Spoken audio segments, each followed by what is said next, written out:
numvaga bavuga i Kigali ko ntari imasi.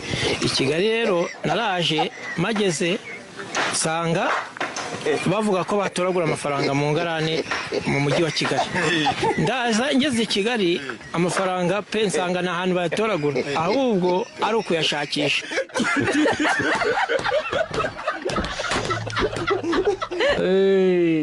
Biratangaje biranababaje. Ati numvaga bavuga yuko iyo ugeze mu mujyi wa Kigali amafaranga uyatoragura mu ngarani,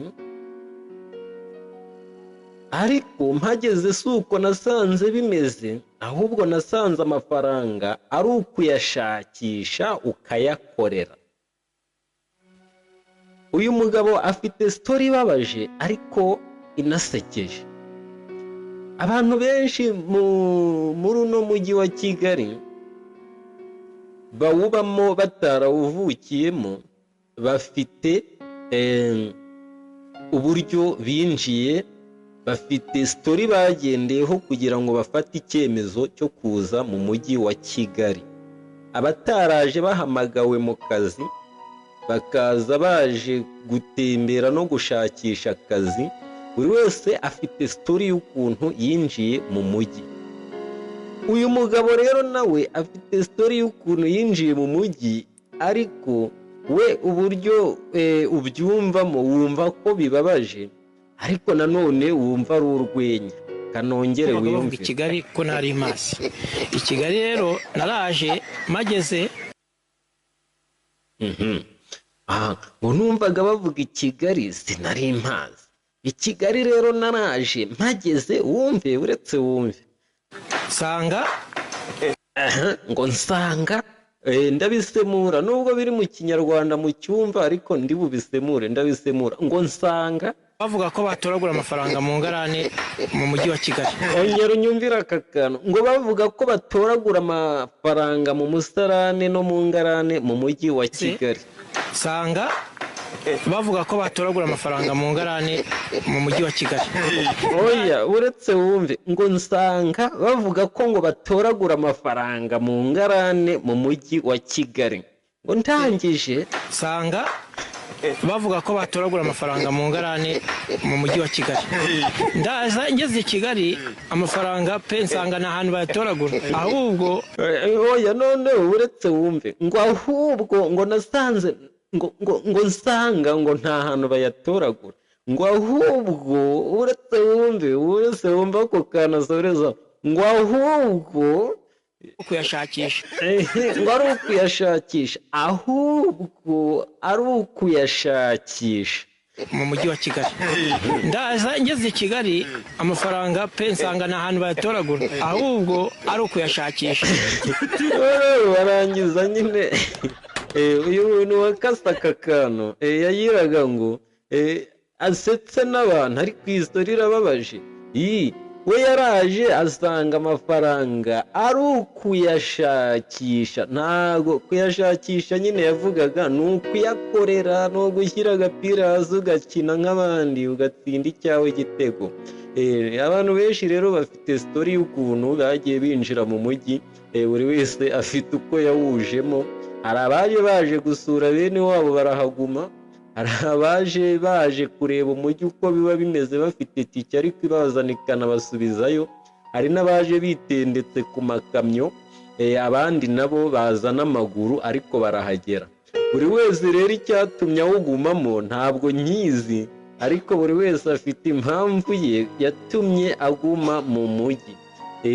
Wa wundi witwa Amag the Black yararirimbye ngo uyu mujyi nge nzawusaziramwo nk'umugati, kiriya kiraro ngo ni Nyabarongo, no kongera kucyambuka. Ni ukuvuga ngo nawe afite impamvu, buri wese afite impamvu yatumye aguma mu mujyi, akavuga ati ngewe nzahaguma nubwo naje bambeshye, nubwo naje ntekereza ko i Kigali ari mu ijuru, ari i Burayi, buriya nanjye nza mu mujyi wa Kigali nawinjiyemo mu mpera cyangwa se hafi mu mpera z'imyaka za 2017 abazi Rwandegise Majerwa muri quartier industriel ari hakirimo ya mazu yose y'inganda.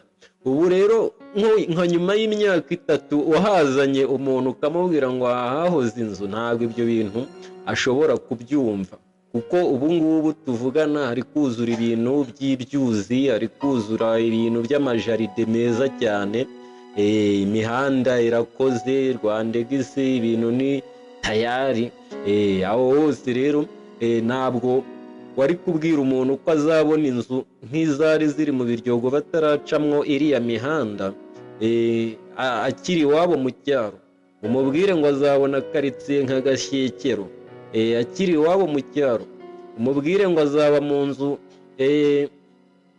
yaraye yuzuye cyangwa se mu nzu yahoze ari tuwarete nyuma bakaza kuyifunga ikaba shamburete.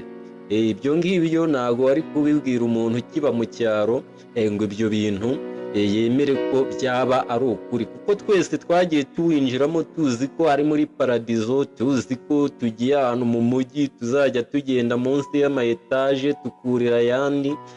Si uko ibyo bintu bidahari kandi byo ku rwego rw'ikirenga cyangwa se ku rwego rwo hejuru nk'ibiri i Burayi, muri Amerika n'ahandi mwumva hateye imbere. Ibyo mu Rwanda cyangwa se hano i Kigali birahari. Yewe usibye n'i Kigali ugiye mu mijyi nka Muhanga, Musanze, ku Kibuye, iyi mijyi nyine igiye ifite uburyo yagiye igenda izamuka. Yewe niyo wajya hano hirya Nyamata n'ubundi nawo wahasanga umujyi, ndetse rimwe na rimwe ukanikanga ko n'ubundi wamaze kugera i Kigali. Ariko uyu mugabo rwose afite story isekeje ibabaje. Noneho iyo urebye urabona yuko yari ahuye n'umunyamakuru cyangwa se n'umuntu ufata inkuru yifashishije ibyuma bifata amashusho n'amajwi, arangije abamutunze mikorofone aramubaza ati bakubwira ko uzajya i Kigali wumvaga i Kigali uzasanga hameze gute, wisanze gute muri uno mujyi wa Kigali?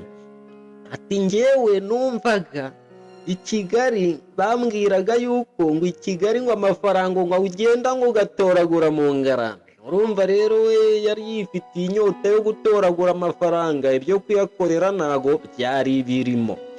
Uriya mugabo yaje i Kigali ibintu byo gukorera amafaranga bitarimo, we yaje aje gutoragura amafaranga mu ngarani z'i Kigali.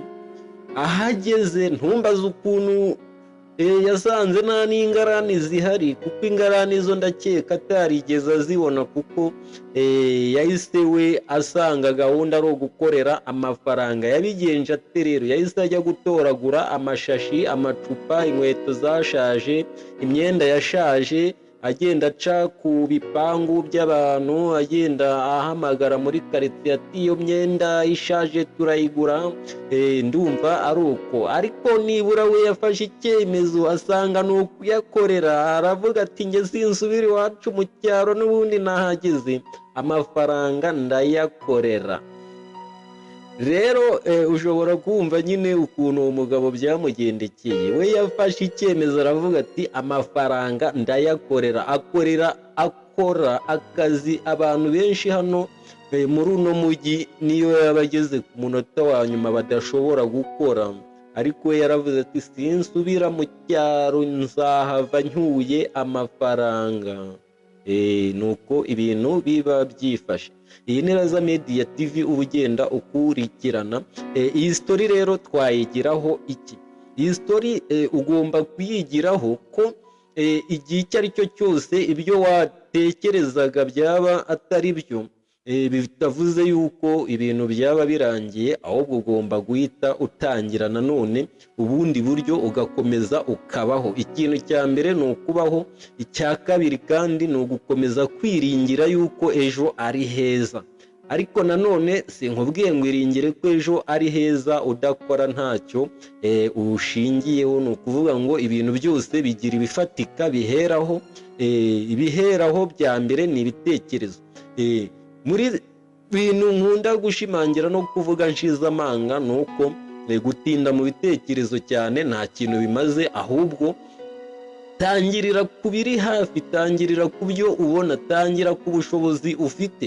Uriya mugabo yafashe umufuka wonyine, nkeka ko ari cyo kintu yabonye hafi, arangije yinyuza ahantu. Urabizi abantu bagenda banywa amaji, ibintu burawo bwa energy n'ibiki, ya macupa yabyo ashaje n'ibiki, mugenda mubita muri pubere, ibindi mukabita mu mayira. We afata umufuka agenda abyegeranya, afite aho abijyana, bakamuha amafaranga makeya ku kiro. Ya mafaranga yaje i Kigali bamubwira ko azatoragura mu ngarani, n'ubundi agatoragura ahubwo ibintu byo mu ngarani we akabibyaza amafaranga. Nta gitekerezo cy'inyamibwa kiruta icyo si cyo nkwifuriza, ahubwo ndagira ngo ushyire ibitekerezo byinshi hasi, ahubwo ufate igitekerezo kimwe cy'ingenzi, urebe ubushobozi ufite, aba ari bwo utangiriraho gukora. ni nonaha, ibindi byose bizaza. Komeza ubane na Raza Media TV, umwandira subscribe. Ni social media trend, nicyo kiganiro mwari mudukurikiyemo. Reka duhure n'ubundi kuri social media trend yacu y'ubutaha.